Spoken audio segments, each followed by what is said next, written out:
Arriving here and now, welcoming the breath in the body, maybe letting the eyes close if that is safe and available to you.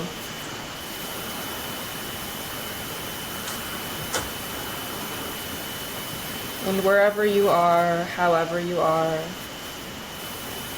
whatever is present, centering in the heart and offering gratitude. Gratitude for you being here, being the one that you are. Gratitude for the breath. Gratitude for the body. And gratitude for the beautiful earth that supports each and every one of us.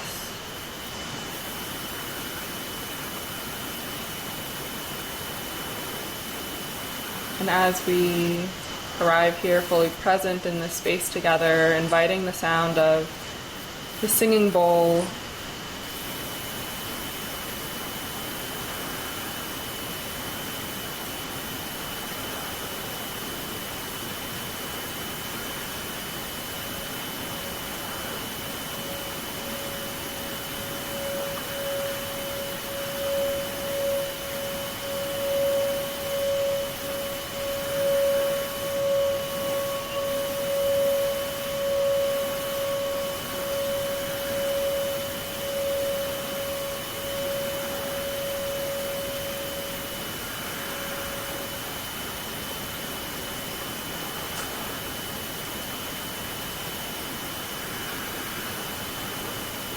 gently opening the eyes if they're not open already. And welcome to Spiraling Within. I'm Pei-Ling Lee, and here we spiral within the present moment together. And I'm so happy and grateful to be welcoming our wonderful guest this week. Would you like to introduce yourself? Yeah, sure. Thank you, Pei-Ling. Thanks for creating this sacred space. My name's Alisha Braché, and I am an energy worker based out in Melbourne, Australia. Yeah, and we first connected when the term starseed popped into my awareness and dizzle-dazzled and sparked something within me, and this was March of 2021. I'd already been about a year and a half into this rapid accelerated spiritual remembrance journey, and I just did my little Google search of starseed, and one of your blog posts was one of the first ones. I don't remember which one. It might have been talking about different starseeds or something, but the internet and the collective consciousness guided me to you, and it was just a perfect vibrational match because our session, which I don't remember which one exactly I booked, whatever your like kind of intro, maybe it was like a soul mission or a starseed origin session, but that session at the end of March, it literally, the name Cosmic Gateway is so fitting because it blew open the gateway to the cosmos for me. And I can like remember it as though it was just yesterday because it's all happening again now. And you connected, I think it was maybe star origin mapping. There was something that you were doing, one of the processes. Well, first of all, just having you connect with my energy field and share what you were seeing and experiencing. It was just all so validating and affirming to things that I was already experiencing within my own journey, but then to have somebody else kind of tune in and be like, you're not crazy. And then the element of connecting to like the Arcturians and the Pleiadians and Gaia and just like the Lyrans, and it was like, oh my gosh, they were so familiar and yet forgotten.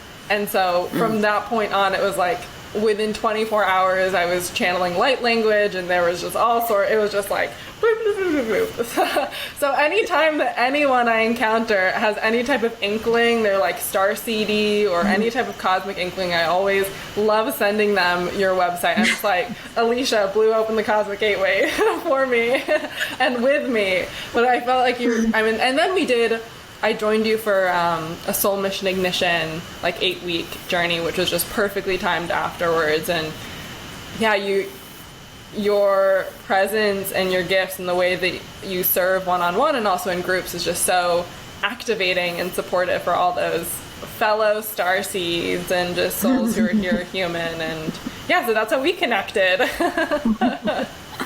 Well, thank you, Pei-Ling. That was a little it's a nice little walk down memory lane, and you know, I don't forget, but it's like not in the forefront of my mind. And it's lovely to hear how your experience was and how that's impacted you. And I don't often, you know, Cosmic Gateways just become such a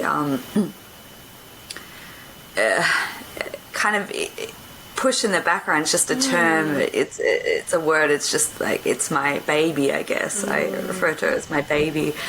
And the name actually came quite like organically, and it was not like something that I plucked out and was like, oh, this is it. It kind of emerged, but I realize how fitting that was when people have those experiences. I'm like, yeah. Absolutely.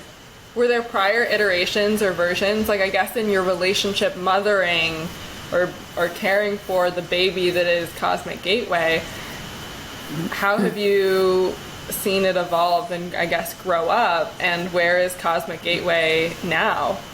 What is Cosmic Gateway now? Yeah, that's a really great question. So I would say Cosmic Gateway is the successful product of many failed attempts. Different names, different branding, different focus points, you know, and I like to share that because I know that working as like I guess having your own business or being sort of a more spiritually oriented entrepreneur is not an easy pathway. I think it's one of the hardest. And I think my journey with that sort of was interlaced probably over about 2 decades. While I sort of wove in between, in and out of like working in different jobs and corporate and community-based work. But I would always sort of fall back into doing this work on the side. And, you know, I think for a good probably 12 years there was no name. It was just a, you know, word of mouth sort of people would contact me or be referred to me. And I think I always said that in the beginning it was never really easy for me because this was not so much, you know, going way back, we didn't have like social media platforms and things like that. It purely was like business cards and word of mouth. And because I was a lot younger, people would get referred to me via somebody else, and they would come and, you know, attend to where I practiced. And I think people would I would pick up that people would get a shock. Because they would arrive and I think they had a perception of who they were meeting. And, you know, that perception could have been a woman wearing a scarf with a crystal ball or an older woman. And I think I've got that all my life as like, I didn't expect you. I expected someone much older, or I expected whatever, you know. And so as it sort of progressed, I didn't sort of move into doing this work full time until the universe gave me a real big, like, kind of being pushed out of the nest, and kind of pushed in, you know, forced into like, there's no turning back now. You have to. And that was, actually, I was reflecting on that because that was coming up to about 7 years ago now. And I had a few profound experiences, galactic and earthly. And through the process, it was actually Lionsgate 88, where the name, I did a ceremony and the name came through as El Chiringa, which is an indigenous name, has different meanings, and it kind of stuck, and that sort of set me on a pathway. So originally the name was going to be like El Chiringa Healing Center, and it was going to be more of a place where people came, and I worked with that for a little while, and it just didn't. And at the time I was working on different projects in like fashion and you know, all these different other components, and I kind of and jewelry is something that I've sort of dabbled in sort of culturally frequency aligned jewelry that has sentimental meaning from different sacred places around the world. And I kind of, they were all scattered. It was all these different parts that I hadn't collated. They were all separate. And I think it was around, a couple of years of none of that really getting off the ground to the way that I wanted it to. I had to kind of continually look at ways that I could revamp and make things, work. And many failed attempts to collaborate with people as well, and through that it kind of went from El Chirinka then to Cosmic Heart, which was a collaboration with a friend of mine, and that was the name that we came up with together. And I wasn't really fond of the heart word in that title, but because you're working with someone else, you kind of got to compromise. And that didn't last very long because I started to move down a divine partnership pathway, which I think I was being called to, and that was something that she wasn't comfortable with or knowledgeable about. And she said, I think we should go our separate ways. And at that point I had to kind of then take on what we had developed together and rebrand again. And the gateway came because our domain name, cosmicheart.com, was not available. And so our domain was cosmicheart.gateway. So I removed the heart and I went, Cosmic Gateway. It has a ring to it. Yeah. So that's the journey of it kind of coming into form and fruition. And then obviously that's been 5 years now of the continual growth of Cosmic Gateway, and it's seen many changes, and I mean, even just hearing that is so helpful for me, and I think something that I've been reflecting on too is listening to the feedback of how life actually is unfolding, like the feedback of when things might not be taking off the way that we might envision. And for example, I have a friend who she's also started her own practice this year, but doing something else, and experiencing this flow, this just organic flow of clients coming in, not even without any advertising or marketing, but just seeing the flow. And when I hear that, it's that's such a helpful reminder to me that when things are in flow, they flow. When things are aligned, they do flow. It's not that the resources aren't there or it's not possible. It's just there's information and maybe a possible redirection if something isn't actually taking off that same way. And even that just image of these scattered different paths, it's all of these things are simultaneously happening.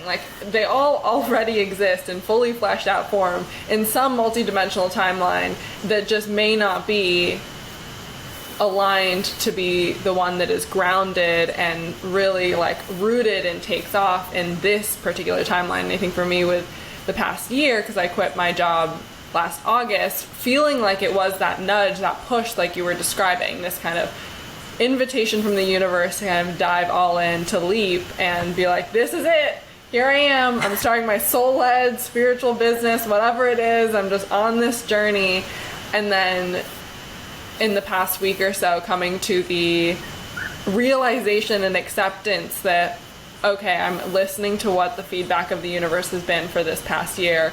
It's not taking off in the way that I thought it would be, at least the business income client work part of it isn't.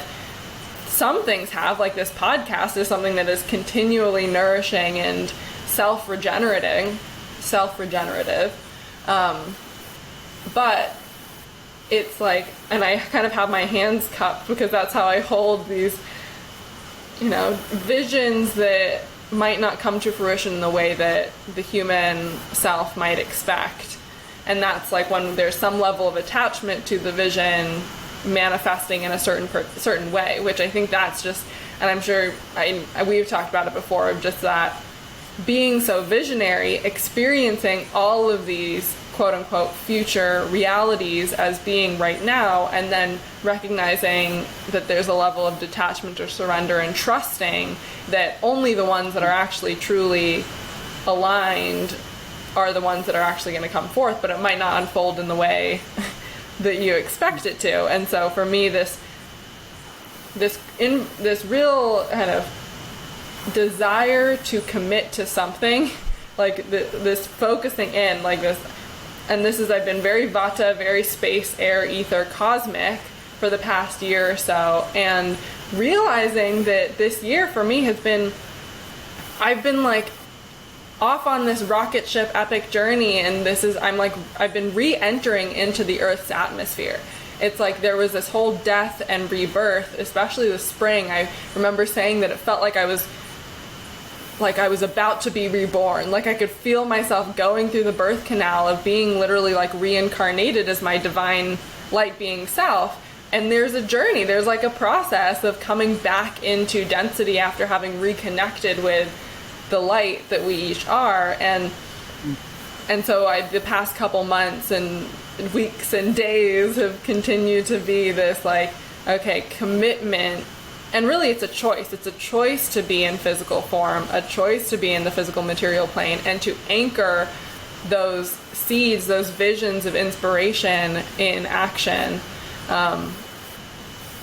So yeah, to hear that and to witness and to experience like the organic seeding and sprouting and flourishing of Cosmic Gateway it's just like a wonderful reminder and reflection for me that it's like, yeah, when things are, and all the different, like you mentioned, collaborations, like all the collaboration opportunities for you. And I remember you talking about just like people asking you to interview them and all these things. It's like the ball rolls when it's meant to roll. Yeah, yeah. And I think sometimes it can be frustrating when the timing is a little bit mismatched, especially when you're highly attuned to being a visionary and tapping into future potentials.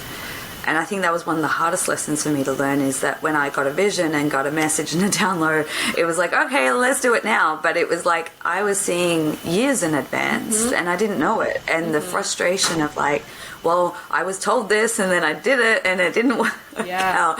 But I think that's part of the path, honestly, you know, in getting us prepared to enter into that, but it's not always instantaneous in this reality where it's happening in different realms and dimensions, but to drop into physicality can take a little bit of time. And when you are a starseed or you are a being of a higher frequency and coming into that remembrance, we often remember or understand that things are in higher realms, instantaneous manifestation.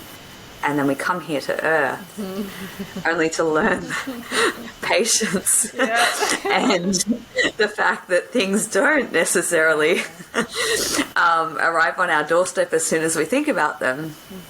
And remembering that we can quicken and refine that process, but not straight away. Absolutely.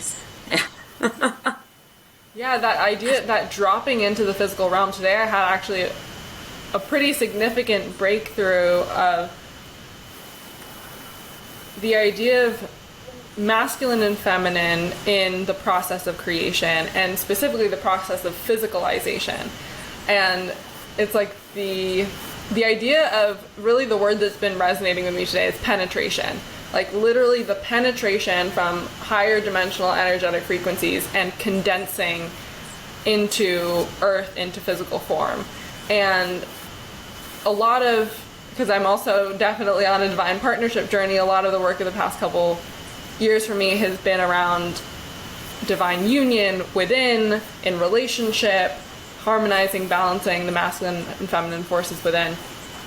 And the healing around that idea of penetrating, taking up space, like taking up physical space. Because even for me to be here in a physical form, it's like I've penetrated the otherwise blank space of the ethers and taken up form amidst formlessness. And especially as I'm on this really creative journey, or now like the calling to create garments and gowns and things like that, that's like creating things, and there's like a penetration of the world with my ideas. It's like penetrating the world, or even penetrating the silence with the sound of my voice, like, and there's connecting with the the joy that it can be enjoyable to be in that, like to be in action, to be the penetrating force, as well as the one that is the receiver. And, you know, I think that sex is just like a great visual analogy, that it's like it can be in both sides. All the directions can be really deeply fulfilling and nourishing and satisfying. And it was just this like revelation for me of, even as I was on a walk and jogging, and like really allowing my like weight to land in my feet, to let myself like sink into the earth. And it's like almost like I'm, with each footstep, penetrating the surface of the earth and leaving these like little lotus flowers, and like just like lighting up and like dazzling the world with each, because it's like the seed being planted in the soil, and the courage or the willingness to plant the seed, and the fact that it can be enjoyable to plant the seed in the physical realm. But those were just some of the things that were swirling around today about the dropping into physical form. Beautiful analogies. I'm glad you shared that. Yeah, and I guess it's a big topic at the moment, especially, you know, right now where we're currently at in the middle of the year. You know, these themes and topics around, you know, the masculine and the feminine, and the balancing and the roles and the dynamics and the merging, you know, within and in relationships becomes very highlighted around this time of year. Yeah. What is that related to in your observation? I think it's kind of like time frames and portals where we go through. Like this week that we're entering into is like the day out of time and the Galactic New Year, which was sort of more of a calendar that was followed by like, you know, more ancient cultures, you know, Mayans, ancient Egyptian. So there is like an alignment that occurs through the galactic core. And so we have like what's called the day out of time, which is the day before the new galactic year commences. We had that every year, and then followed very shortly after that, within a fortnight, we move into the Lionsgate portal, which is the 8/8, the 8th of August, which is an alignment with Sirius and the Orion's belt and the pyramids, you know. And for some reason that very much, and I couldn't even tell you the correlation, it's just an observation of themes over years. It tends to be where relationships, or at least divine relationships, partnerships, seems to be come to the forefront and the highlight. And maybe it goes back to those times. I would have to go and look into that. Now I'm curious. But, you know, there's just been this reflection piece of my own experience and reflecting over at least like the handful of years of what I notice also with clients too, that happens through the end of July and into August. And it kind of it gives us a reflective point of what's working, what's not working in our most intimate connections, whether that be with self or another or both. To kind of wipe the slate clean and start afresh if we choose to take those opportunities. And I know that this time frame, this kind of portal gateway has created like crazy instantaneous shifts within my life and my personal relationships.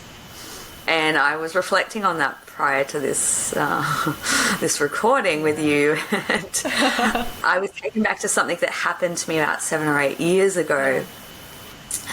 And I know that when something drops, that's how I sort of predict events that potentially will occur, is that I look at the data points of my own experience from the past and notice that there are cycles within cycles that occur that helps me gauge indication of what's to come and helps me prepare. So I know if something intuitively drops into my head of something I experienced a while ago, it's coming up for me to show that I'm at another choice point, I'm at this crossroads, or about to go through an experience that is likened to, not the same, but likened to that, and it gives me reflective space and opportunity to prepare myself in how I will move forward and potentially make different choices. Yeah, absolutely. And I remember listening to your, because you also do like roundtable, you share lots of long form conversation, and I remember that being something that I would hear you reflect on, or just people who've been, I think I froze for a moment. People who've just been on a conscious path journey for years and actually can look back and be like, okay, I was this, there, can look at all the data points.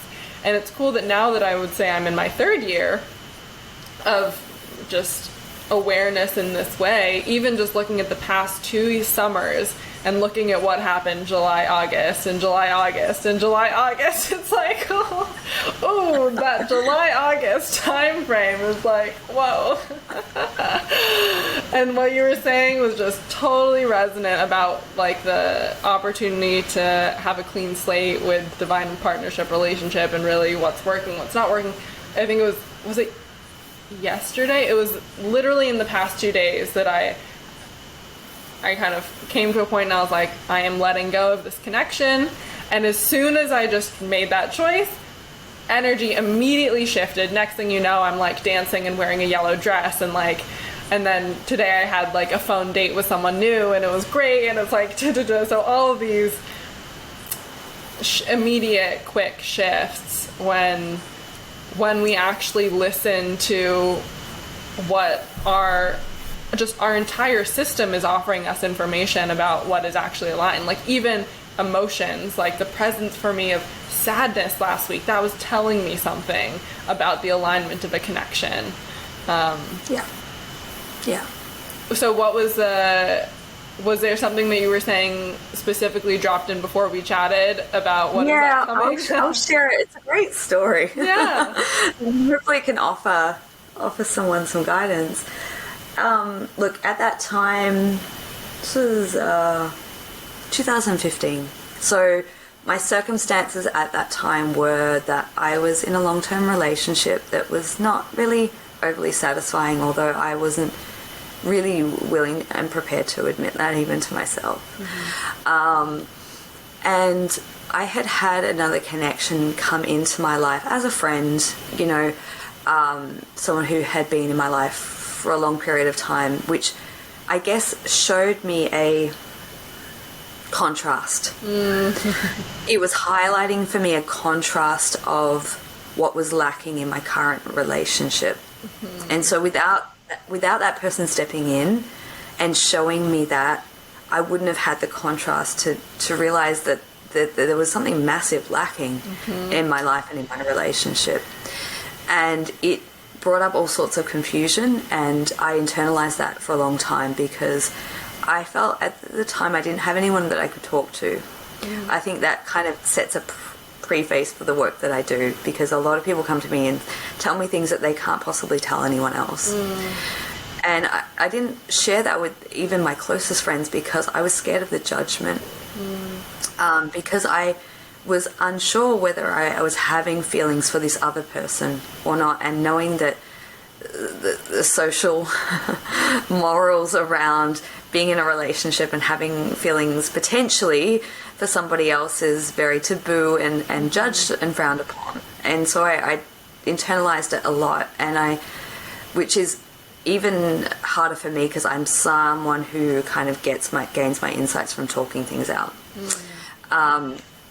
So that in itself was a very confusing time for me, and I think the thing that I was struggling with was the fact that I felt like I was in a relationship with someone who didn't have attention for detail, attentiveness. So that was like the thing that I realized that that's something that I highly value and that I wasn't experiencing. And I had this incident where I sort of woke up that morning and my partner had, switched off his alarm, partner at the time, and didn't want to go to work that day because he didn't want to. And this was, and I sort of turned around and picked up my phone and I had a text message from that other person, and he had gone out of his way to go and take some photos of a place that was very sacred to me. And so someone who had put a lot of thought and attention into doing something that was really, I thought, was quite sweet. And so I had one of those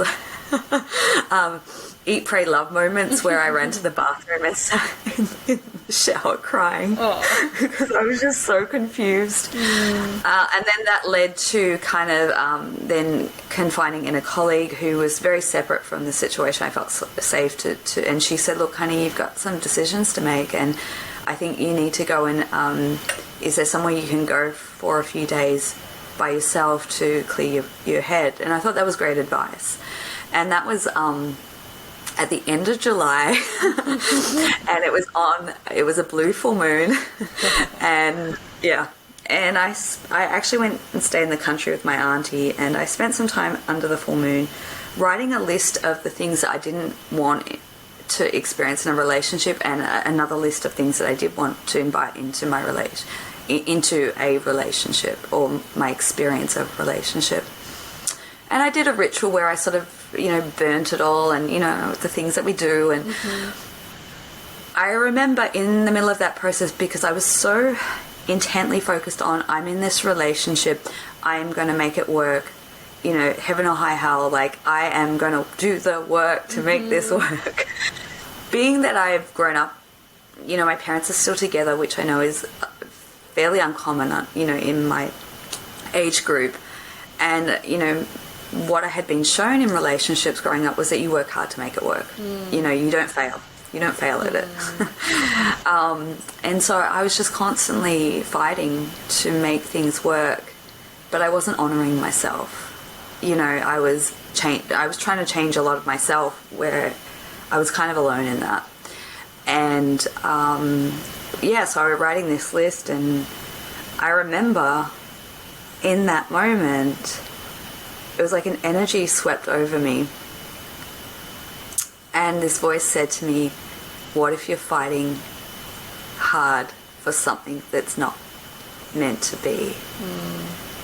And I just kind of took a deep breath and a sigh, and it had not dawned on me that maybe I was fighting for something that was just, futile. And in that moment, my perspective and energy changed, and I looked up to the sky, to the the cosmic gateway of my own, and I said, I need help. I don't know which way to go, and I need divine intervention because I actually don't know the answers. And that was a surrender. That was a first surrender point, and I think there's many surrender points. And within 24 hours, I had driven back to my home. I had walked in the door, and within 10 minutes, my partner at the time said to me, I'm done. This is not working. I think we should break up, and I've already made plans, and I'm moving out tomorrow. So it kind of came as a sense of a relief and unexpected too. I didn't foresee that coming, but it happened really quickly. And then through, I went through a month of like the grief and the, making adjustments and changes, but then my life changed and opened up in, incredible ways. And I kind of always reflect back on that. And I haven't thought about that in years, and it dropped in this morning. I was like, well, okay. Someone needs to hear that, obviously. Maybe me, maybe other people. Well, it's interesting, because as you're sharing that, and I'm so grateful that you shared that, one has dropped in for me to share as well, that actually that moment of surrender, calling in divine intervention, and then seeing how the physical reflects that change, just that immediacy that we kind of maybe sometimes expect to be there, that it can happen just like that. It's like when that moment of self-acceptance and just like release and surrender. I was in a divine partnership from January to December of last year, and the ending of it was a very, I don't know about anyone else, but October to December, like October, November 2021 was it was a very intense emotional time, intensely lots of changes and unexpected shifts and all these things. But it was, I had a UTI. I got a UTI on Thanksgiving. Oh yeah, I think I did have a session with you. That was a real middle of the night UTI. That was a low point. It was a really intense low point. And speaking of timings and cycles, like the same time 1 year prior, I also got a UTI, which was signaling the end of that divine partnership of 2020, which it was like my body's way and my system being like, okay, time to disconnect energetically and sexually, and like no longer aligned to be intimate with this person. And as soon as I got that UTI, I was like, I'm never gonna have sex with this person again. And there was so much grief. It was so hard to accept that. And I was very much in denial, but it took me about a month. And the point of your, that I remembered to share here is that I booked a Tantric Massage, which I hadn't had like a Tantric Massage session. I'd only, practiced Tantra by myself or just with partner. And in the session, it really, like, she barely touched me. It really wasn't very physical. It was very much about breath and just moving energy in the context of, like, all around the sacral chakra, all around the womb and sexual energy. And what ended up happening, like what came forth in the session, was there was this energy presenting itself. It was kind of like this anchor-like energy between my throat and my stomach. And I was like, this energy, it's not mine, it didn't come from me, and it was there to essentially be birthed through me. Like my choice to kind of let it go and release it. And so over the course of this session, she was literally holding my legs as though they were stirrups. And I was like, she was coaching me to like literally birth and like push out this energy. And when it came out, and it was a very vivid experience, it literally was, it looked like Voldemort when Voldemort was either just being born. At some point in one of the Harry Potter films, it's like scrawny, shriveled up, like kind of straight from the womb, skeletal Voldemort baby. And it was this just like malnourished, deprived energy being baby. And as soon as that came out and I saw it and it just kind of was out off to the side, I had this hit and I was like, oh my gosh, that is my partner's wounded, traumatized infant self that I was carrying within my body and system in my womb. And it was just this profound moment. And there was even like a whole placenta that like came out. So there was like an afterbirth. And so there was like a whole situation. But it was this realization that I had been within myself and my body holding and carrying his trauma, which I think that is such a common pattern, whether people have an experience of birthing Voldemort baby or not. Like that is agreed. It's a common pattern of this like mother-child dynamic. Yeah. And in me releasing that, it was so freeing to be like, okay, I trust him. I trust them to care for their trauma. Like he can care for infant trauma baby, which in all of our conversations, that's like where he was in his life as well. He knew like this infant baby had been calling to him to care for it. And that was maybe like a Tuesday or something, and literally a day or two later we like parted ways. And that, like, us separating was totally unexpected for me. But the speed with which the energy shifted as soon as I released and returned that to him to care for, it was so profound. And yes, there was like lots of grief, and this goes back to the vision of something else that we've talked about before, is just the being in divine partnership and being very visionary in divine partnership. Like, as soon as I connect with someone, it's like, if there is a connection that's on a soul level, a multidimensional level, which oftentimes if I am feeling a spark or connection, it's because there is.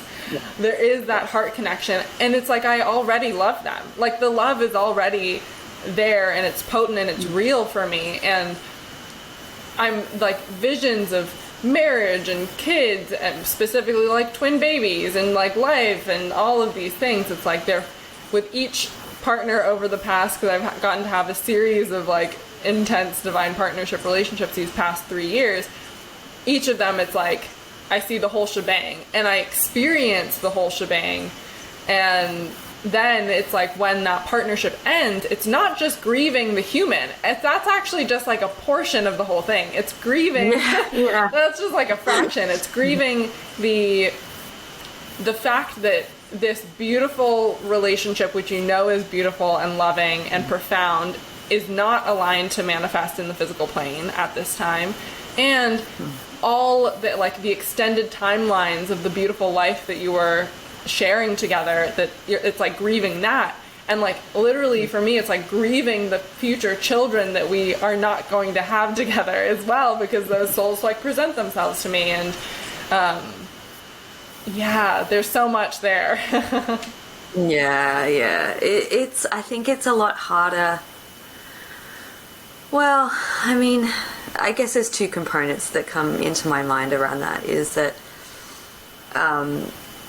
divine partnerships are incredibly beautiful and incredibly sacred, but they're incredibly challenging too. When you have a soul connection, then you're carrying not just like human stuff, you're carrying soul stuff and journeys that have played out through other lifetimes. And it can be very hard to separate yourself from that relationship when it's time for it to close or to be renewed, in however that looks. Because of the multidimensionality, component of that, because there's trauma associated with loss, generally speaking.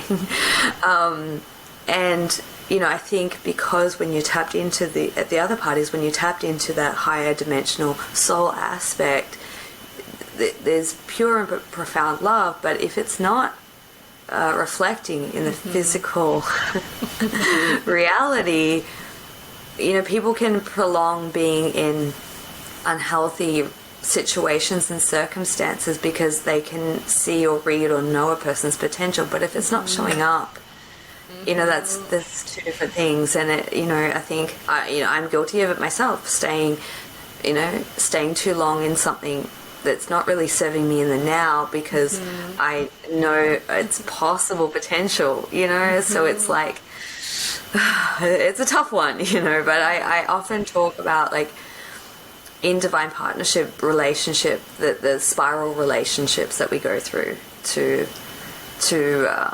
path our own evolutionary journey to become better partners and more embodied, integrated within ourselves, that there is this series of relationships that occur that propel us into that.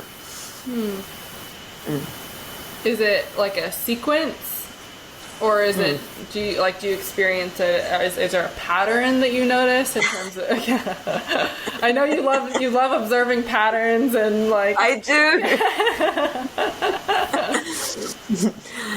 Oh God, I haven't been in the zone of this for a while. Look, obviously it's going to be unique and different for everyone, but in a general sense, I see it as a spiral that starts at a very wide base, and then it starts to spiral up, and it coils in, and it becomes tighter and tighter the further you go up. So often that spiral and the circling motion represents coming back around into old patterns and behaviors to re-evaluate. And often they get presented through different people in different relationships until we can really anchor in and get that lesson. I have seen a pattern that tends to show, like, if you look at each layer of the spiral going upward, each one would represent a different relationship. And so there can be this interchanging of, like, one being very toxic, very triggering, very accelerated growth, and then the next one has a lot more grace and ease, and it's a bit more safe and loving and nurturing, and then it builds you back up so that you go into the next intense, and it alternates. That is one pattern I can say that I've observed for sure. And you can look at it in different, I see it in different color tones as black and white. White being a bit more nurturing and black being like in the depths of the shadow work and re-emerging.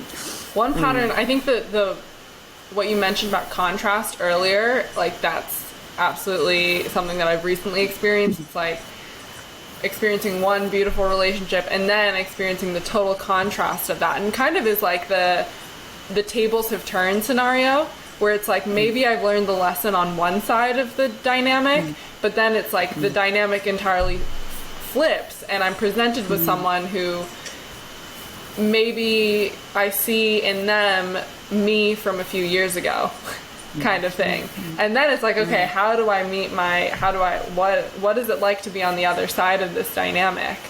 But in all of the ways, it's like partnership and relationship is such a beautiful and profound evolutionary mechanism for us. Yes, it sure is. I have often said repeatedly for many years, and it came in, I don't know where it came, it was like ruminating on something, as I often do. And I thought, oh my goodness, like the relationship, and not everyone chooses this path through their own ascension. I think there are people who are very much internal, and so it's like their development is not based on relationships. And so people who don't choose that path can it's very hard to understand someone who is on a relationship path, because I've had many conversations with people who aren't relationship oriented in their ascension, and they're just like, but why do you like but I think that we choose what's going to be most effective for us, and we all have different roles, and some of us is to create a new template of relationships, and that's not other people's journeys. But I think for me, and to observe this type of journey and work, a relationship-oriented ascension pathway is far faster than doing it on your own.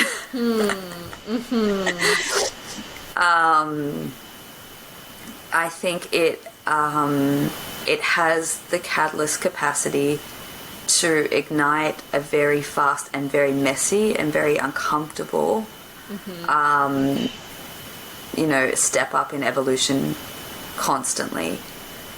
Because you're constantly having an external mirroring of highlighting what is good, what is bad, like patterns, and profound love too. And let's not forget that, because that's such a crucial part of that, is that very intense, heart-opening, awakening, like rip you wide open love that is out of this world, that makes you want to transform and evolve, because you want to be in that space. You want to be able to hold and sustain that energy for yourself and for your partnership. But, that's not sustainable initially. It takes time. There's a stabilizing. And I mean, I feel like I'm a case study of a testament to the divine relationship and partnership being a catalyst for those things. It's like I knew intimacy and relating with men, or trauma around like the masculine, all of that was one of the primary themes of just this human life for me so far. And it was very much the rocket fuel, the momentum, the propulsion that catalyzed so much of just my personal growth and self-inquiry before even just anything spiritual. It was like, I see so clearly my vision that I'm here to have a beautiful, loving, happy marriage and relationship and family, and I haven't kissed anyone. I haven't been on a date. That seems like so far away. How the heck am I going to go and get to that point? And it initially came from a place of what is wrong with me? How do I diagnose and fix this? Which, going down that path, which was very much coming from shame and not enoughness, but that ultimately pointed me towards and guided me to trauma, and realizing that I was carrying all this like trauma that I didn't realize. And but it was 2019. It was 2019 where I started that year, and I just had this feeling. I was like, the light at the end is so bright at the end of the tunnel, and I could start to see it. And the light being what I felt was my kind of launch into intimacy and relationship, and just like sexual connection with other humans and not just myself. And that was a very, lots of discomfort. Those first lots and lots of discomfort those first couple years. Like, when I practically like forced myself to have my first kiss. It was so profoundly, it was like a massive thing for me. And it was, afterwards I like sobbed, and I like went back to my room and I sobbed, and it wasn't out of joy. It was relief. It was like, it was relief, but it was also just this profound emotional release because of all that had built up. Like, I didn't realize how much shame that I was carrying because of all the programming around what is quote unquote normal, standard, expected in divine partnership. Like, there's so much programming around what divine partnership should look like, or when it should unfold, how it should unfold. And part of it is kind of like unpicking all of that. But it was like, as I began to show up in courageous action, because there was a lot of it was a lot of courage on my part to actually show up to relate with people. That's like to just like engage and participate, even with the intense discomfort and all of the awkward moments, and just seeing it all as just like experiences.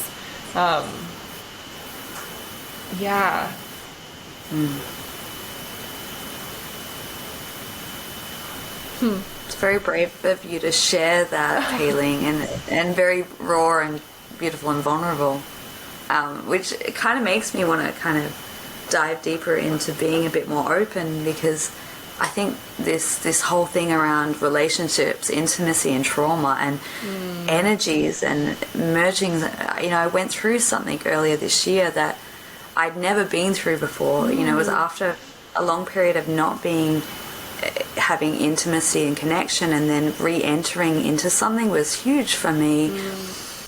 And I remember the day after how much shame came up of something I'd never processed before. And like, I've reflected deeply on this, but like the main theme was sexual shame. And all the stories that went with that, and the fact that my body reacted in such an intense way and got really sick, and all the emotions that came up. And like, I've never been through something like this before.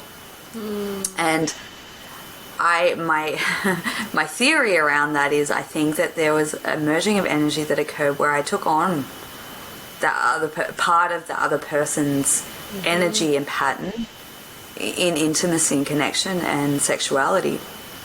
But I also think that there was bleed through from past life connection that also exacerbated. I think it's such a multidimensional explosion that occurred in that moment, and it was so much more profound than just being intimate with someone.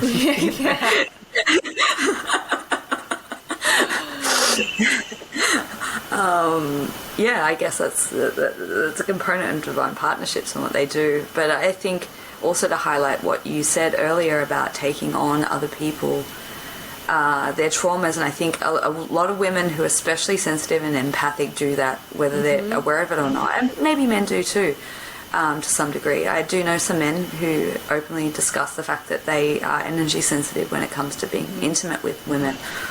And that's really refreshing to hear, that it's not just one-sided, it works both ways.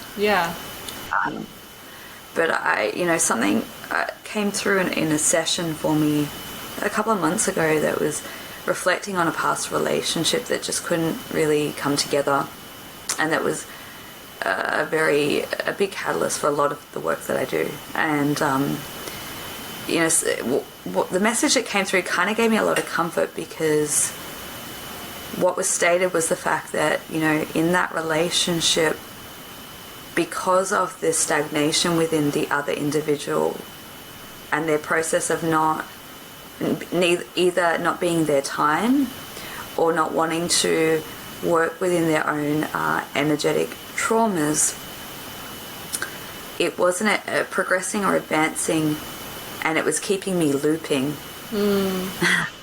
It was definitely keeping me looping and not being able to evolve to where I was destined or needed to be. And I think because of that, a divine intervention occurred where that person was literally taken out of my life, so that looping would stop negatively impacting me. And I've reflected a lot on that, because I feel like I have a very important role in my work. And I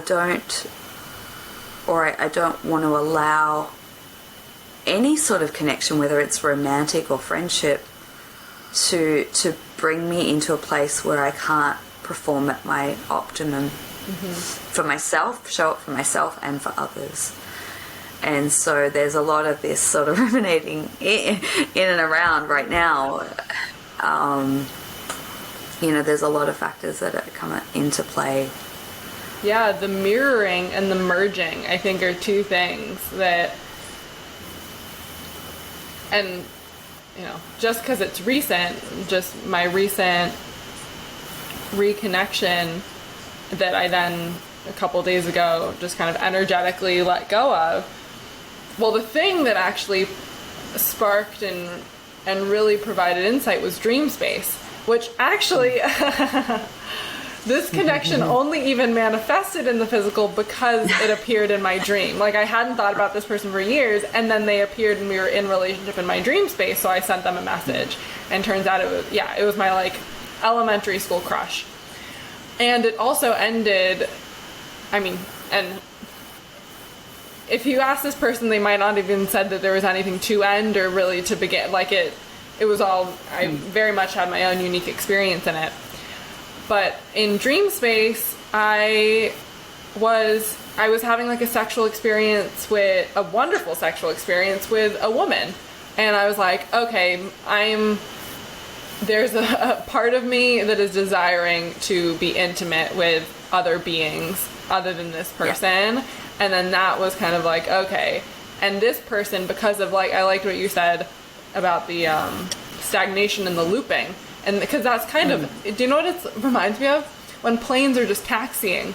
It's like you're just taxiing. You're just waiting to land. But actually listening to, even though there is a soul-heart connection that I very much feel, part of it was accepting that on the human physical plane level, there were actually, because on the human plane level, and this is something that I, have come to accept, there are needs and there are values and there are compatibilities and alignments, and even if the love is there, those things might not be aligned, and actually listening to that on the physical plane level.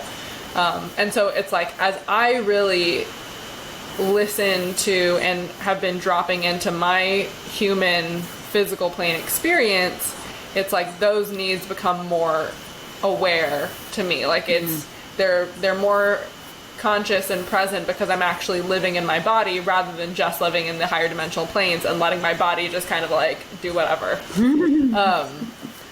And the merging thing is so interesting because it's this person there, a stark contrast to my relationship last year, which was physically affectionate and just sexually intimate and super connected right from the get-go, whereas this was the complete opposite.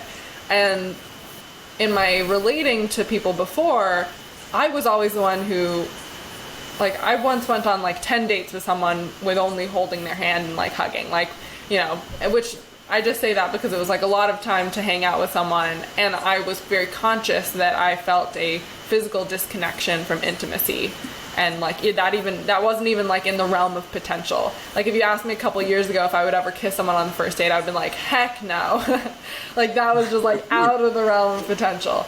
And so after my relationship last year, which was hugely evolving and expansive for me, now I'm at a place where I've realized that is a priority. That's a very important aspect of relating for me. And to be connecting with someone who they are physically like not affectionate or just like disconnected or just more stuff around that. It's like suddenly I was noticing myself mirroring that energy or merging or kind of like amplifying this like physical discomfort when I was like, I thought I just like, this isn't me. Like this is not me. This like trauma, this discomfort is not me. And yet because it was in that relationship, it allowed me the opportunity to kind of reflect on and be with these parts and these energies again. And also that element of mirroring, because I think that whenever voices come up or feelings of disappointment or dissatisfaction or feeling like needs aren't met, for me in any context, whether it's relationship or friendship, it's not about that person meeting my needs. It's simply just highlighting that there are parts that are calling to be nourished in ways. And for me, that was very much like, you know,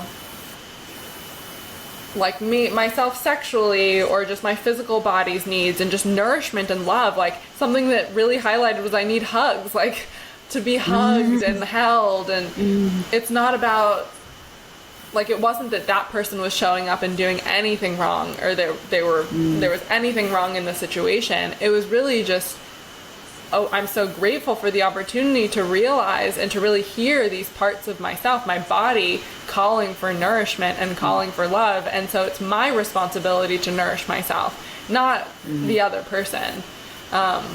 But all of these, it's like, even just a little 2-month reconnection, how like profoundly it can... Yeah. How profoundly it can shift and support our evolution. Yeah. And I know from my own journey, like, I think that I'm very lucky. I think that pretty much every connection or relationship I've held in this lifetime has been profoundly connected on a soul level.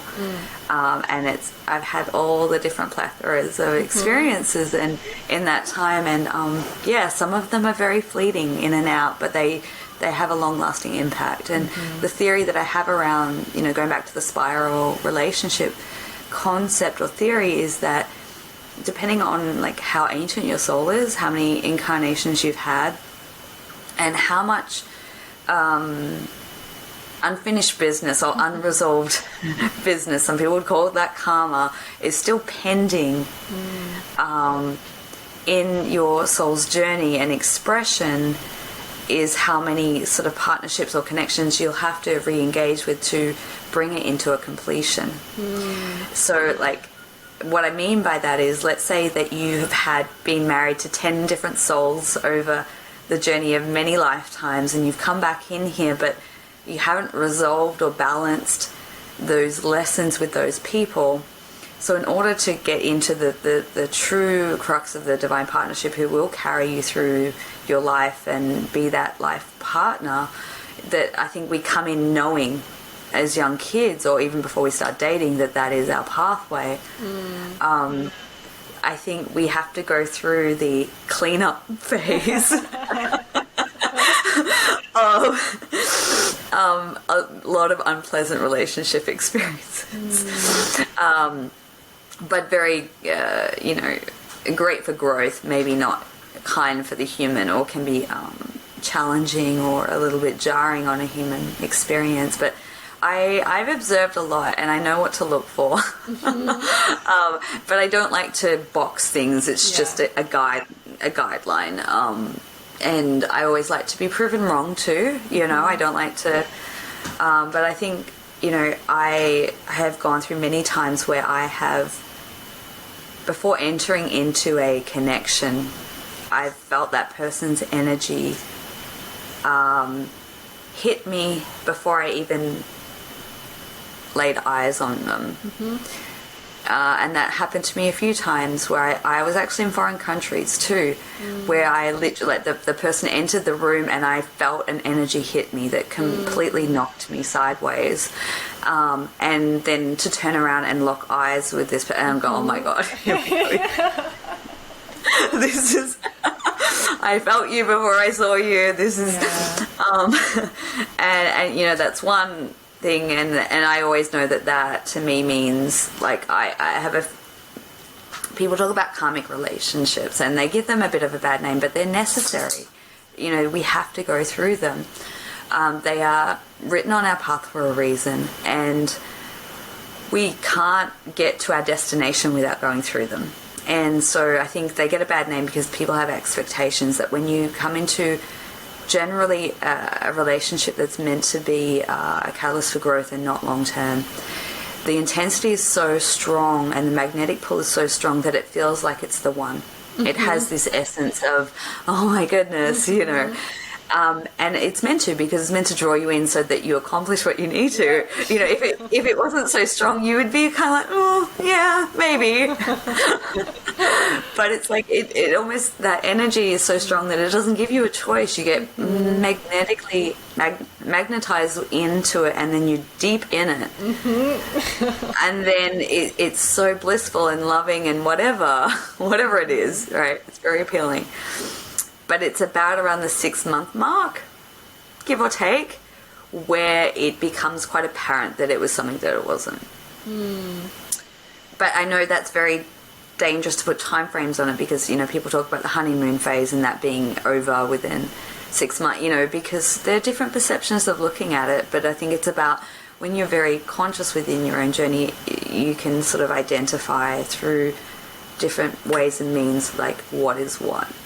And how to navigate through, is this just a testing phase that is entering me and this person into a new phase of connection at a higher level, or is it, okay, we've accomplished what we've set out to do and now it's time for us to part and go separate ways, and also to have to take peace in the fact that a soul connection never goes. You know, it may be absent from our life physically for a period of time, but that connection on a soul level is always going to be there.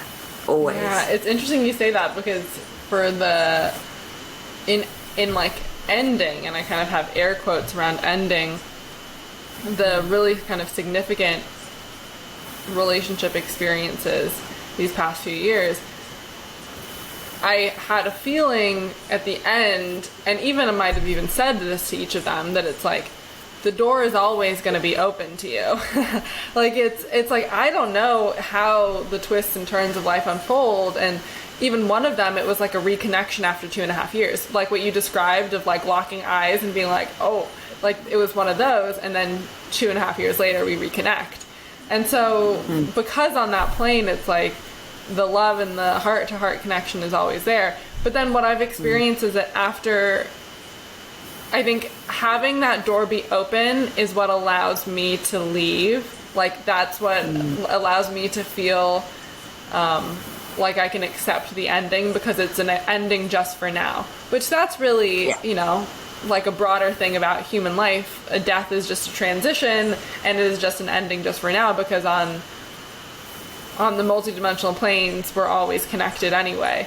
But then there, as I kind of have distance and space and the emotional, all the charge, almost like the charge, it's like I can see as though I'm like colored with like red food coloring or something, and then I'm like washing dye out of my hair or something, and then the water just, it starts out being really concentrated, and then it gets clearer and clearer and clearer, and that's kind of like the space after a relationship is ended. Then there's a point where I'm like, okay, yeah, I'm actually complete. There's a clarity of whether I'm complete with that person, that journey in that way, because we can always relate to people in other ways. But as you were describing, it's the analogy comes up of going, it's like when we choose to incarnate and we come in with certain things, like we program our system, our blueprint, all these things in different ways. It's like we're going on this backpacking trip, this long backpacking trip, and when we're backpacking, you can only carry a certain number of things in your backpack at a given time. But then we have these checkpoints, which are like these refuel stations along the trail.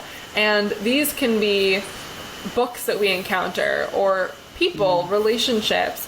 And it's like we have this opportunity to empty out our backpack of what we have been carrying. And maybe they have like the apple that we love to eat or something. And then there's like a little exchange that happens. But really it's like that checkpoint, it's this activation on both parts. And as things are activating, other things are going dormant.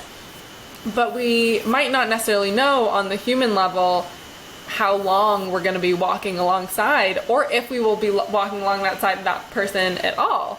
Because I may be on that at that checkpoint and be like, oh my gosh, my familiar, like my love that I already love and have loved, and I see our beautiful life together, and I can see this like whole pathway open up, and that just like walks us off into our future. And that might not be the one that we take. Or maybe I'm like, yeah, let's go this way. And they're like, I'm going this way. But it's like each of us have our own internal guidance, our own inner GPS, because ultimately, even though our trails might overlap, they're not parallel the entire time. Even if we are with someone for decades, they're not. There are times where we are walking alongside, and then times where we go off on our own little journeys. But I love that. I think that's a really grounding analogy for me of being like, okay, yeah, there's moments where we connect with people and have this opportunity to upgrade what it is that we're carrying and kind of upgrade our operating system because then we can pick up all the things that we need for the next leg of the road. Maybe there's a whole like season shift. Maybe we've been walking in summer and suddenly it's going to be winter and we need a winter coat. Right. Yeah. Divine partnership. Yeah. Well, it's been a very intensive, insightful conversation. I've enjoyed it thoroughly. Yeah, something that, because you did mention the word ascension, and today I've been reflecting on descension and how kind of like yin yang, like descension is part of ascension is part of descension. But in my journey of just like remembering what my unique soul is here to be here for, that at least the soul that I'm currently being as, it's the primary focus is not for my soul to ascend. It's actually for my soul to descend so that my ascended soul can be here in this descended state. Correct. And like even, yeah, so that's kind of where I'm at of just the entire journey. And there are different ways of like behavioral patterns, some of which are helpful, and there's a spectrum of helpfulness and healthfulness, like of binge eating, binge consuming is a tool for lowering my body and self into the physical plane. It's like literally just weighing me down, kind of like an anchor, so that I can be the anchor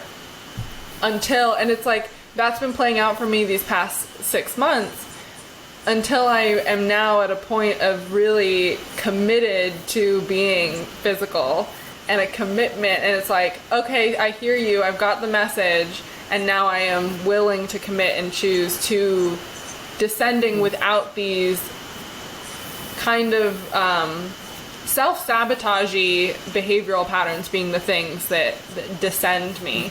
And also realizing that descension, it doesn't have to involve depression.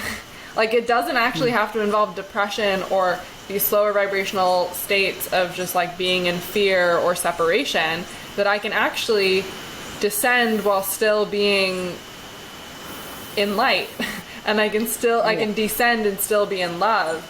I'm curious what your experience has been with just that, like, well, actually, the ascension and the descension, but then I also want to put a pin in how you would describe your current soul mission and purpose. Like, and there's like multifaceted, but I'm curious because I know you talk about soul mission a lot, and I'm curious what your current understanding of yours is, or at least the one that is like most preeminent. But wherever you want to go with all that. Okay, yeah. No, I agree with you. I think that's a really great analogy of like the ascension, descension. I think that's part of the pathway that maybe isn't talked about as much, or at least that information doesn't come in early on because it's not meant to. You know, so, you know, I truly believe that ascension is embodying our lightest form into our physical body and reality, to experience it in a physical way, in physicality. But generally the path or journey, what it looks like is going very, very polar, spiritual, galactic energies, very hard to ground and be fully functional in the physical reality. Until we get to a certain point, then we have to sort of integrate all of that aspect in, and then sort of come back and show up in the world as a different version of ourselves. So it's like a full makeover that can take many, many years. It's not something that is like you go away, you do it, you come back, you know. You know, I've heard that people, you know, sometimes say, you know, it takes them 10 years to come back and integrate back into the world, into society. You know, so it's very, you can't put a time frame on it. It is what it is. And I think depending on how like far out you go in that, you know, it's all different for everyone.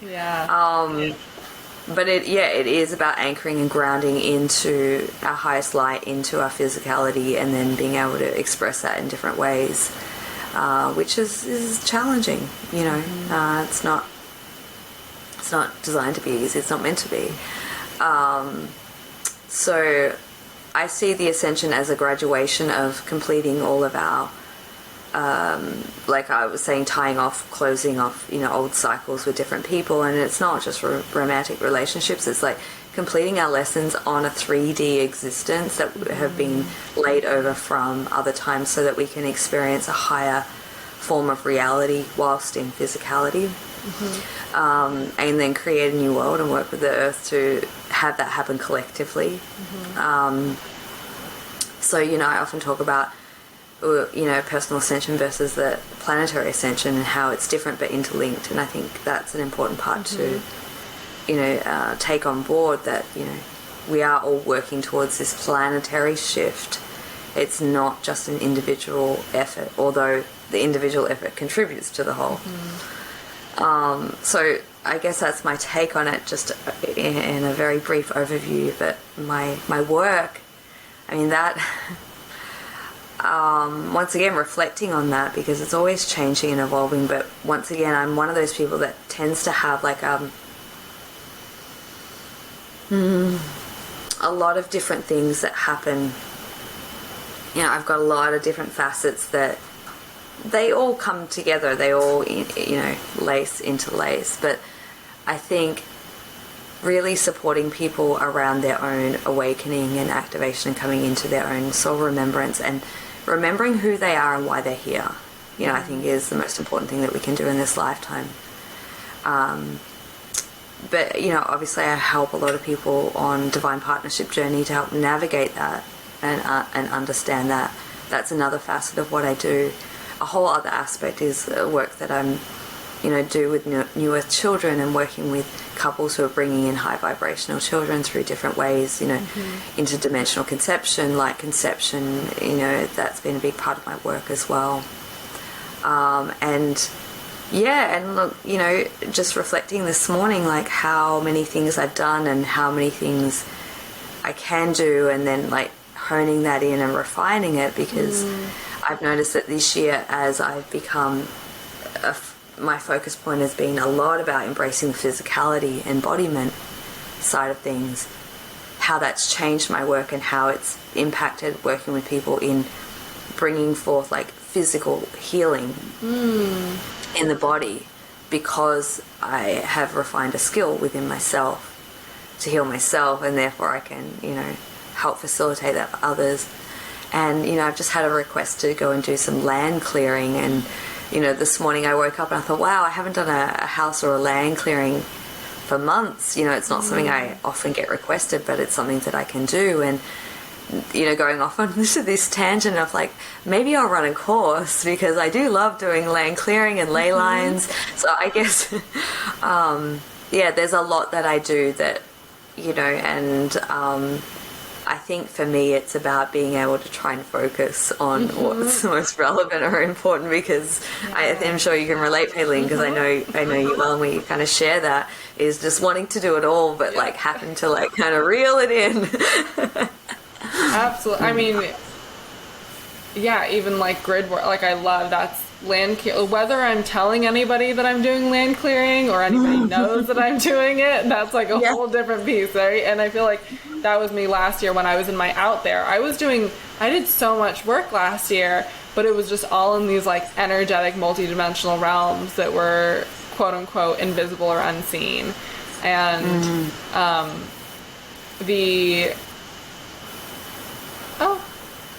poof, whatever was just poof. Yeah, but that sounds like a great course. I remember the physical embodiment, what you were saying about the physical healing, because when I had a session with you a couple months ago, you asked about the candida, because that was something, in observing my patterns, it seems like July is a profound month of me. It's like the intensification of physical experience, and then this like real call to clear and to purify and to cleanse, and there's some discomfort in that process of really coming to accept it and then showing up in those ways. And last year in July I did a candida cleanse, all of which is preparing for a massive transition in my life, like whatever, like some massive physical plane transition, which it's interesting that I don't know if it's the case in Australia too, but at least in the US it's like school starts August, like, so there's a way that it's interesting that the school system kind of aligns with that like Galactic New Year and this whole portal in transit. But do you feel like, where are you with your physical body and experience, and how's that going for you this lovely July? I feel like I've been in an intensive almost 6 months cleanse. Candida has been a thing too, managing hormones, energy balance, and looking at how it all interlinks. I'm a lot better than what I was, but my body exploded in the beginning of this year, and it was like really telling me that I had to highlight, which I had been told in a reading, an actual astrological reading, in the beginning, that this entire year would be focused on physical health for me. I can't remember what placement, why, but that was like the crux of it. And it was kind of nice to have that to fall back on, because she said to me, this is happening because it is activating and opening up new strands of DNA, so that I have to go through the physical purification to be able to embody those frequencies for my work. And 6 months in, I feel like I have a head start, because now a lot of the people that are coming to see me are dealing with very abstract physical need for physical healing that cannot be diagnosed. So it is energetic primarily, but obviously it has a physical. So I guess that's one aspect. And also I'm in a numerology 1 year and patterns, and so in my own patterning I look back at the last 2 1 years, so the last 2 cycles for me. Would you get your numerological year from your month, your date, and the year that you are currently in? So it's month of your birth, date of your birth, and then 2022, which is a 6 year. Correct. So I am in a 7 + 6. I'm in a 4 year, which makes total sense. Okay, yeah. 4 years of fun. But yeah, in a 1 year for me, I've looked at the pattern, and every 1 year I've had a massive health crisis, because one is all about the physicality and how you show up in the world physically. So I've had a massive health crisis. I've changed cars, vehicles, and I've changed my hair color to this color. And I'm like, and I've changed careers. So I was like, okay, interesting there. But have you done the career change yet this year?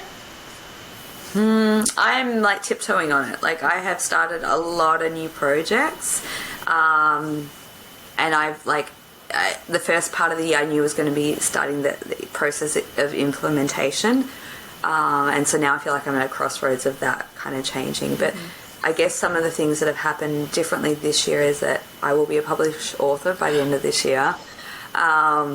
Something that has been pending for a long time, and so I'm collaborating and co-authoring a book about paradigm of education for children, moving, the new paradigm of education that's rising for children. But I'm also sort of knees deep in my own childhood trauma healing process, which then correlates to me writing my book, which has been 7 years in the making. And I don't know if it'll get completed this year, but it's something that I'm chipping away at. And I think with the Candida thing, I was making the correlations between my own childhood trauma, energetics, very much galactic abductions as a child, and then being diagnosed with Candida at around the same age. So I've been making all these deep at the same correlations. age as when you were diagnosed with Candida when you were young. Yeah. Oh wow. Yeah. So it's been a life ongoing reoccurrence for me of like battling Candida every so often. It creeps up on me. But I was 8 years old when I first got diagnosed with Candida overgrowth. Yeah. And there are patterns for when it creeps up. There are patterns. There's direct correlations that I have observed for the first time this year, and I've been working really hard to resolve that within my energetic field and the physical. So I've been trying to hit it at both angles. And funnily enough, I'm sorry about the noise. And then funnily enough, I make the correlation between the fact that, I have clients show up who are going through, that as well. And I'm able to look into their energetic field. I'm sorry, I have men on the roof fixing the roof right now. Can you just repeat that last part? Just that last part. Yeah, so I have clients that come in and they are going through a similar physical experience. So I get to look into their field and notice information that comes back that I deliver to them that I can then sort of look at in my own life as a reflection. And it's been very insightful because I do notice the patterns, once again, of the patterns of this kind of concept of having ET contact or abductions at a young age and then having Candida as a result. So I think there's a lot more to the multidimensionality. Oh, totally. And I'm kind of inspired to write because I'm like, people talk about hormones and menstrual cycles, but no one talks about hybrid children and how that impacts men. There's not a book on that, and maybe there's a space for me in that, perhaps. I don't know. Absolutely. I mean, there's so many aspects of the physical experience, and the different symptoms. Like for me, even itchy inner ears, itchy inner ears and I'm so glad that you lit up. I can see you lit up. Itchy inner ears and scalp. I've been scalp, and then one that was really interesting was toenail. Like this toenail kind of almost looking like it's fungus, but literally unprompted. And these are certain things where it's swollen toes. That was a big thing for me in 2020. But the itchy and tingly inner ears and just scalp, it's kind of this shedding process, but also just this literal influx of energy coming into the crown, coming into the brain transmitter and the ears and the all of these upgrades to the physical experience of our intuitive system. And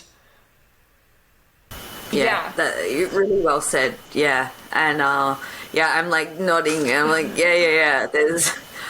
And this concept that I've been playing with about Candida, right, as a fungus overgrowth stems from the stomach, the solar plexus, the gut, looking at identity of self, and those components and how you can dissect all of that, but also this energetic Candida that makes your body itch, and that in itself is an energetic fungus, whether it's physical or non-physical or both. And this concept of parasites and energetics, and how if you work with the energy you can help the physical body restore itself. a lot quicker and faster and more effective. Yeah. Absolutely. Because for me, it wasn't candida, it was chronic constipation. That was like my main thing. And as soon as I began to expand my tolerance for, and I love like ancient tradition, like earth traditions like Ayurveda and traditional Chinese medicine, because they offer very holistic, like below the surface lenses that are well documented and researched in the physical earthly plane. And just that idea that like, if I'm constipated in my digestive system, it is constipation that is being reflected in all areas of my life. And for me, it was really just like energetic, emotional suppression and all of these things, or anything to do with the skin. It's like, this is our barrier between us and the world. So it has to do with like identity and how we show up in the world, but then also boundaries and all these things. And how are we receiving? It's like this permeable barrier between the atmosphere and us. And so like, how are we relating with all that is the energies that are all around us? But yeah, the physical is so, it's definitely been a focus for me these past few years, or just like a major area of shift. Like I would take so much ibuprofen and like I would take so much pain medication that would just numb and suppress my sensation. And I can't tell you, I don't know, in the past 3 years, I haven't taken any ibuprofen, any pain medication, because I've just increased my capacity to be with like physical discomfort and sensation. And as I actually listened, because those are all signals, as I listen to those signals and also learn how to be with the body during those times, like pelvic floor therapy for anybody who experiences cramps or anything to do with like the womb and the sacral, profoundly transformative. And I love what you said about coming at it from both the physical and the energetic, because that's really this like duo combo. It's like coming at it from the feminine, coming at it from the masculine. And in both of those ways, it's like the physical, because if something is manifesting in the physical, it's like, that's kind of like the last stage. Like there's all this other stuff underneath the surface that you just kind of go back to. But for a lot of people, like for example, my mom, who's now in the past year or so on her journey of like awakening and remembrance, she has decades of physical experiences. And I'm sure a lot of your clients, it's like decades of physical experience while being quote unquote like asleep or unconscious or just like not remembering. And that's a lot. That's a lot to be with, and that's a lot to shift. And just the other thing that, as you were talking about your clients mirroring for you, because we've been talking a lot, we talked a lot about divine partnership in a romantic context or an intimate context, but it's also even in client, like service provider relationships, all of these relationships that manifest friendships.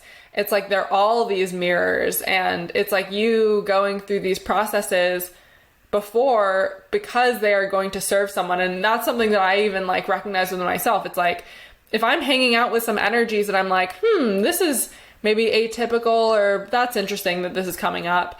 And then it's like the next week I have a conversation with someone where that is like the exact thing that they've been going through. And then I'm able to like support them because there is that alignment. And yeah, that's just so cool. I'm so grateful to have that like awareness that there are all of these multidimensional ways or reasons for things happening in our lives. Yeah, absolutely. Yeah, and the more you pay attention to it, the more you see it. And I've shared with you and with many people, like in my work, like I will link with that person, anywhere between 24 hours to a week to 2 hours before a session, not even really aware, but I'll go through a process or a thought or something that will be totally relevant to where that person's at. And it's really, I truly believe that we don't choose our clients from a physical standpoint. I think there's an energetic resonance that occurs that I've been through something or going through something that can help facilitate shedding light or supporting them in what they're going through. Otherwise, I'm not the right person, Oh, it's absolutely. It's like right here, I'll show it on. This morning, this mantra suddenly came up for me, which I wrote it here, if you can see. It's just a little calligraphy green, and it says live nature. No, that's not what it says. It says live native, love true, and I think it might be flipped. But live native, this phrase, I've never said that before in my life. Like, the word native really isn't something that like is in my vocabulary on a daily basis. And then I think I mentioned I had a phone call first date today. Suddenly, like, the native is like a primary topic of conversation, and like we're talking about native plants and like native this and what does it mean to be native, and suddenly it's like this moment, this phrase that came up for me in the morning. It's like, oh my gosh, that's why that came up, because now there's like this full circle thing. And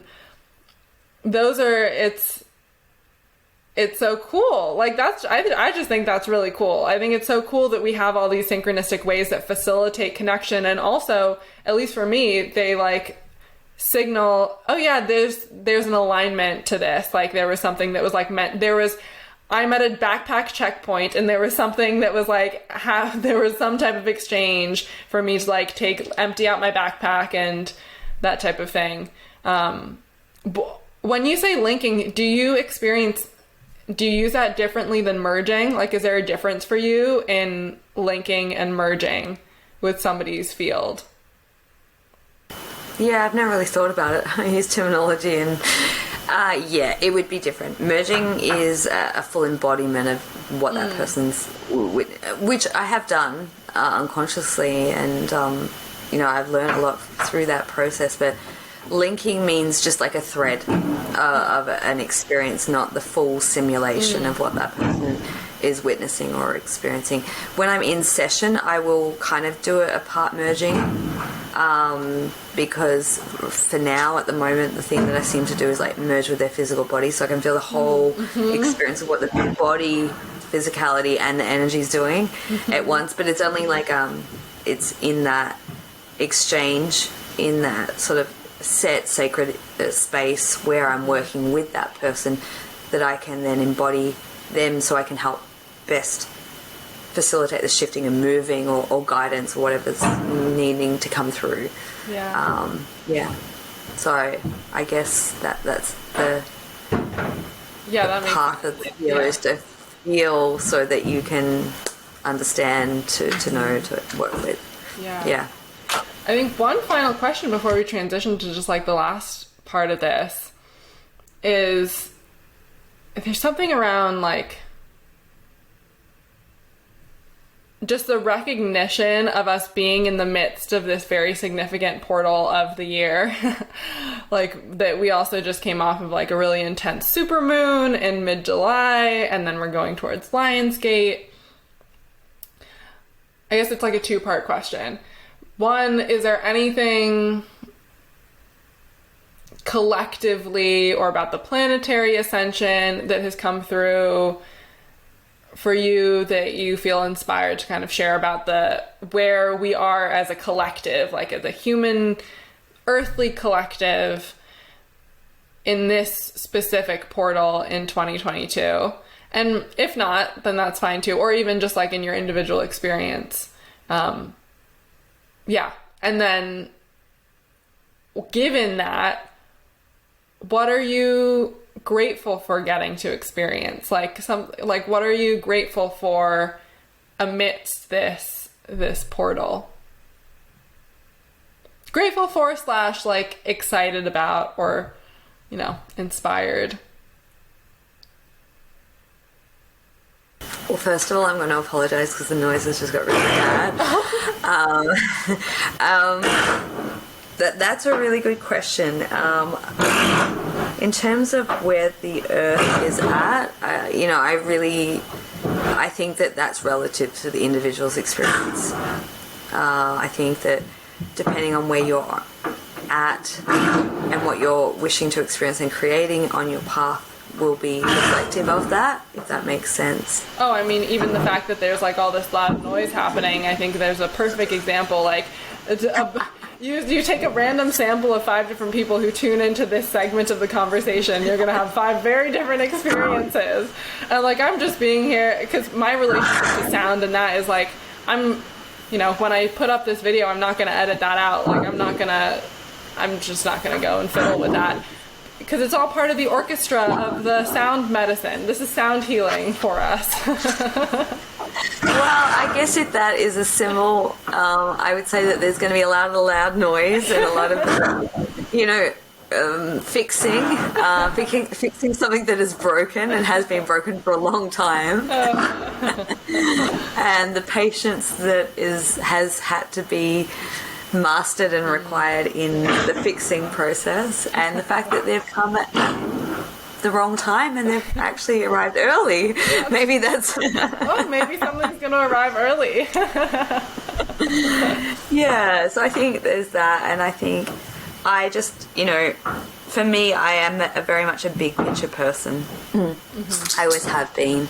It's what gives me peace when I'm when I can get very fixated on small annoyances or grievances or whatever. I kind of then try and take myself back out to looking at the fact that I'm here on Earth right now. I'm going through one of the biggest transitions we will ever get to experience ever on this planet, and no matter how it looks on the surface or how harsh things can be at times, the overall, I wouldn't change it for the world. Like, I wouldn't give up this experience for anything. I think it's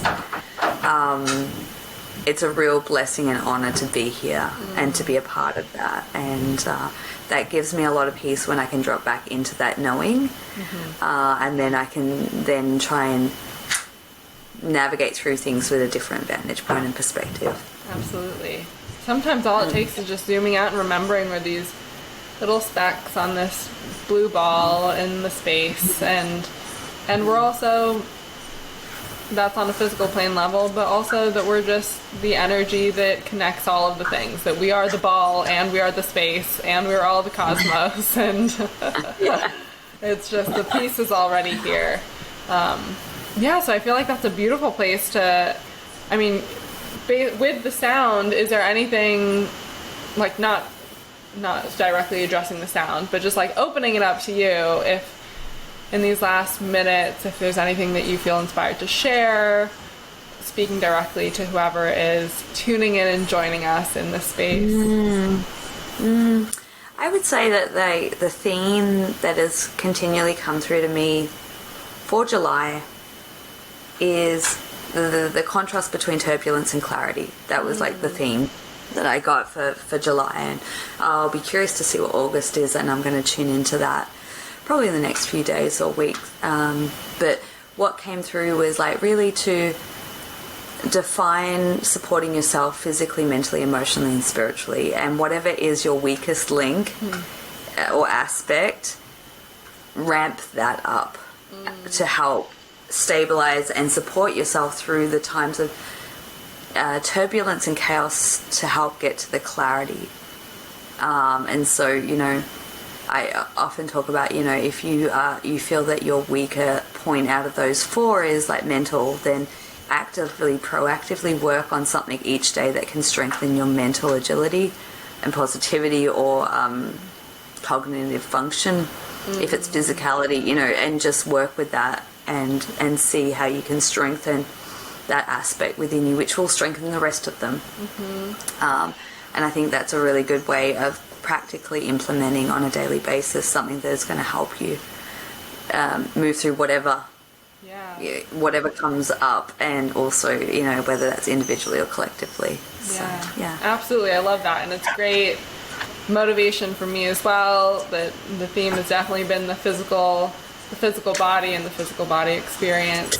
And also a lot of these things that to the, quote-unquote average human, we might be talking about things that may seem quite abstract or maybe impractical or lofty or, disconnected from reality to some.